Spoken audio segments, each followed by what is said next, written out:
school namin yun, nakapaumanggin kasi nagsulot-sulot naman po talaga ang aming mga gawain sa high school.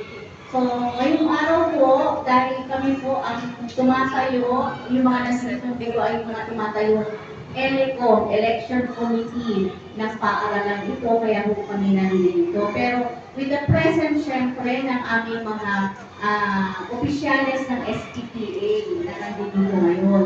So ngayong araw na po ay magaganap ang kailang pagpupulong na susundan po ng eleksyon para sa bagong set of officers ng School Parent Teacher Association ng Paliparan National High School. So, sa araw na ito ay hinihingi ko lang na kumasta sana yung panahon para if ever na medyo nag-usap-usap na ulit muli ang mga bagong opisyales ay maganda yung paglabas ng ating room ngayon ay hindi ganun kaulan, di ba?